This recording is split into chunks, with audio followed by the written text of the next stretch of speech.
Loved your marketing note on Sunday night. So for anybody who has not subscribed, they definitely need to subscribe. You had such a great thought about just not being a jerk, but really it was about, do you feel awkward and judged by your peers? And, if you're going to really get into this space to try to create content, to speak to your ideal clients, to communicate with your existing clients, like you have to give up on what your financial advisor buddy thinks, who your buddy at the gym thinks about you. Like you just have to let go and go for it. Nick, I hear it all the time. Like I thank you very much for the compliment on the newsletter. It comes out on 8:15 Eastern on Sunday nights.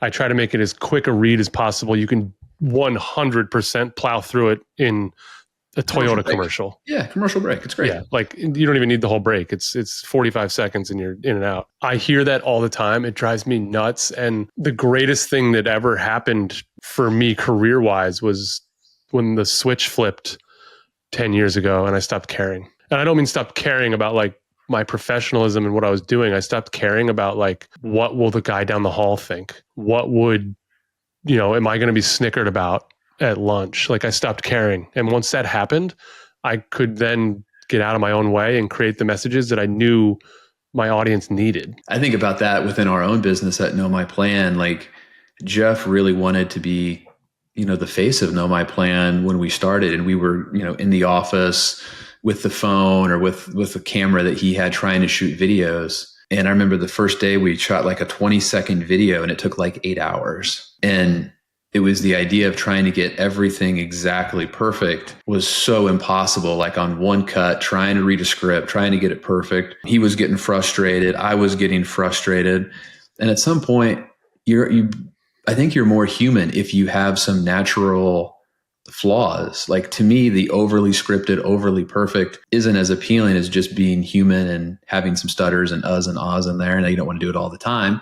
But I think you just have to get it out and you have to be okay with letting go of it's not going to be perfect. Well, play with me here for a second, Nick. And yes, I 100% agree with that. This is still very prevalent, especially on the asset management, mutual fund, insurance company, the big box level, right? Like that, the production quality is still like the end all be all, and the content is kind of falls by the wayside, which is ironic. But like, play with me here for a second. You said, I think sometimes having that more natural vibe is more enjoyable. Let's just play for a second that a global investment strategist from BlackRock jumps on the video in the way that you're very used to it. There's an opening, there's them sitting on a stool, staring directly at it. They're reading the script and it's a minute 25. Okay. The message is exactly the same, but that person is no joke walking or going down the escalator from the office on their phone. Hey guys, just wanted to drop this real quick. Some stuff's going on in the markets. Same exact message. He or she is going down the escalator, then parks themselves in the side of the corner of the lobby, continues to film that thing. One of those is going to be much more engageable. The art of storytelling, I think, is lost in, the financial services community where it's more script than story. But to your point, the people who are the natural storytellers who could give you that same minute 25 of information while they're walking down an escalator, or those walk and talk style videos as they're walking through the park or whatever. I love that. And I connect with that much more than when you can clearly tell that somebody's reading off a teleprompter or they've memorized a script that compliance has given them in advance. Yeah. And there's, we're not painting with a broad stroke here. Like not every walk and talk is great.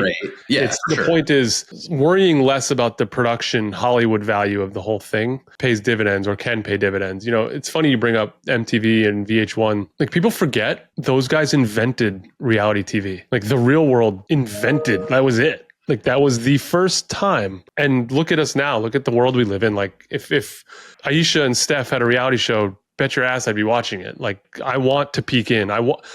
Could you imagine? Every time there's a behind the scenes thing about whether it's football, like Hard Knocks, right? That behind the scenes stuff, or those videos of the coaches interviewing the quarterbacks pre-draft, having them go to the whiteboard, draw up their favorite play. In our industry, from a marketing standpoint, we can take those same behind the scenes type things that we're doing, and that's amazing content that people are going to gravitate towards. And the number one excuse that 90% of the advisors listening will say is compliance.